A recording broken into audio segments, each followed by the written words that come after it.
অর্থ উপদেষ্টা ডক্টর সালেহউদ্দিন আহমেদ বলেছেন, জাতীয় রাজস্ব বোর্ড বা এনবিআর যেভাবে দুই বিভাগে ভাগ করা হয়েছে সেই রকমই থাকবে। এই নিয়ে যে ভুল বুঝাবুঝি হয়েছিল সেটি দূর হয়েছে। মঙ্গলবার সচিবালয় অর্থ মন্ত্রণালয়ে জাতীয় রাজস্ব বোর্ডের কর ও কাস্টমস ক্যাডারদের সঙ্গে বৈঠক শেষে তিনি কথা বলেন। অবশ্য এনবিআর নিয়ে এর বেশি মন্তব্য করতে চাননি তিনি। এই প্রসঙ্গে এনবিআরের চেয়ারম্যান আব্দুর রহমান খানের কাছে জানতে চাইলে তিনি বলেন, অর্থ উপদেষ্টা ও অন্যান্য উপদেষ্টারা কর্মকর্তাদের বক্তব্য শুনেছেন, এখন এ নিয়ে কিছু কাজ করবে মন্ত্রণালয়। নাম প্রকাশে অনিচ্ছুক আরেকজন কর্মকর্তা জানিয়েছেন, এনবিআর এ নিয়ে প্রেস বিজ্ঞপ্তি দেবে। বৈঠকে জ্বালানি উপদেষ্টা ফাউজুল কবির খান, বন ও পরিবেশ উপদেষ্টা সৈয়দা রেজওয়ান হাসান এবং অর্থ মন্ত্রণালয় ও এনবিআরের ঊর্ধ্বতন কর্মকর্তারা উপস্থিত ছিলেন।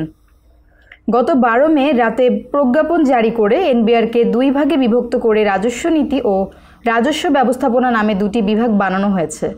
এ নিয়ে যে অধ্যাদেশ জারি করা হয়েছে সেখানে কর ও কাস্টমস ক্যাডারের কর্মকর্তাদের বঞ্চিত করা হয়েছে বলে অভিযোগ করে আসছেন সংস্থাটির কর্মকর্তারা। তারা বলেছেন, কর্মকর্তাদের নিয়ন্ত্রণে রাখা হয়েছে।